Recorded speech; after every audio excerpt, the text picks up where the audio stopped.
What's up, Coffee Shop Keys fam? Tom here from Coffee Shop Keys, and today I'm going to talk to you about something that has been very uncool until recently, and that is decaf. Okay, let's hit it.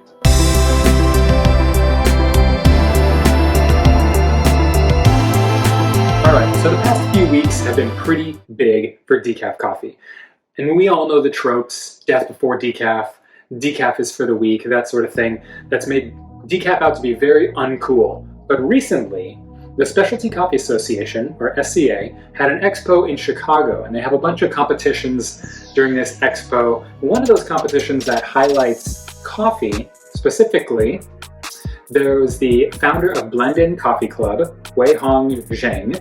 It's an excellent coffee shop near Houston. If you're around there, I highly recommend you visit it.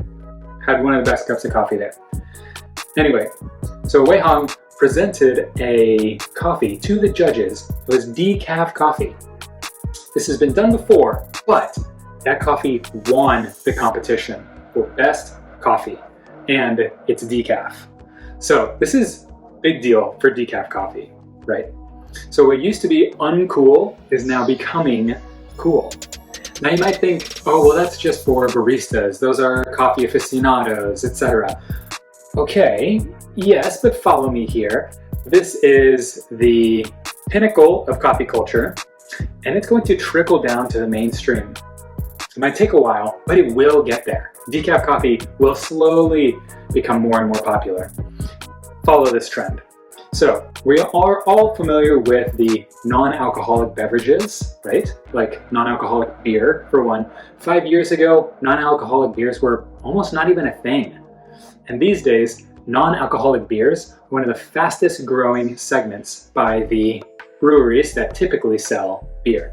That's what interest in decaf coffee is going to grow. Now, how do I know this? Because coffee follows other beverage trends. So those are leading indicators, and coffee usually comes second or third behind them. All right, let's take a look at the hard liquor industry. Hard liquor sales have been flat, mostly down. But one of those things that is becoming more popular is mocktails. That is, all the ingredients of a cocktail minus the alcohol.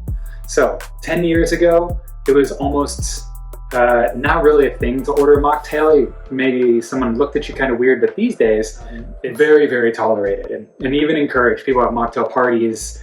Even here in Austin, there is a non-alcoholic bar called Sands Bar. Only serves non-alcoholic mocktails. Okay, now fast forward a little bit more. Non-alcoholic beers were not popular 5 years ago, but these days the breweries that typically sell beer, well, they've started making non-alcoholic beer because the demand is there, and this has been their fastest growing segment for those beverage companies. Mocktails are becoming more popular, non-alcoholic beer is becoming more popular, and decaf coffee is going to also. So we're still early on this trend. It's going to take a while for it to get there, but it is coming. Now, these are what we typically call vices. They have these active ingredients, right? Some sort of drug in there, it's stimulants, relaxants, whatever. And there's been a trend towards these vice-free vices, right? So how do I have fun with friends and have all the social aspect of going to a bar, but without the alcohol?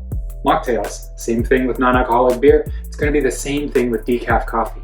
I want to enjoy spending time, not at a bar, but maybe it's at a coffee shop with friends. Or I want to make coffee for my friends in my home. Well, it's 8 p.m., 10 p.m. I don't want to have the stimulant of caffeine. So I'm going to make decaf coffee instead. This is going to become more accepted, and people are going to tolerate it more. So they're going to start expecting it even more. So for coffee shop owners, this means we need to take up our decaf game. Often decaf is a second thought, if it's even a thought. It's an afterthought. It's not often considered when coffee shop owners are building out a program, when baristas are putting drinks together, menus together, workflows together, whoever it is leading a coffee program, decaf comes second, third, or maybe even just later.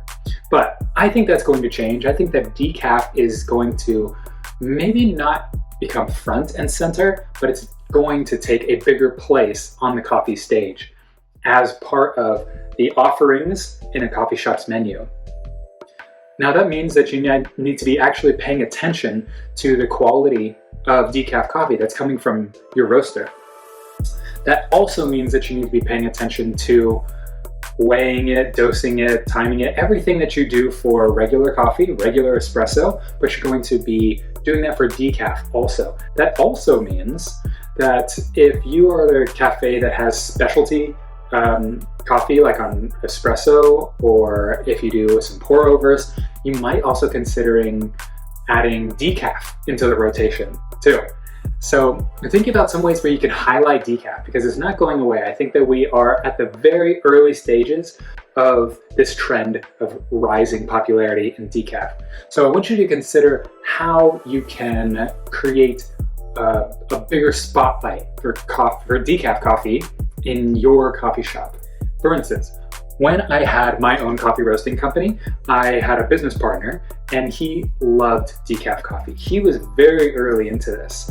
He would always go into a new coffee shop and he would ask about their decaf coffee program. And he said, I would try their decaf coffee. And if it wasn't good, I would just extrapolate to the rest of the coffee shop. If they don't take their decaf seriously, how can I expect them to take the rest of their coffee program seriously? Now, he was very early into that mindset, but I think that that's going to become more and more popular. So I want to know, how often do you drink a decaf? Leave me a comment down below on how. Also, if you're not already signed up for the Coffee Shop Keys email newsletter, go ahead and go to coffeeshopkeys.com and sign up for my email newsletter, where you'll get content like this delivered straight to your email inbox every week.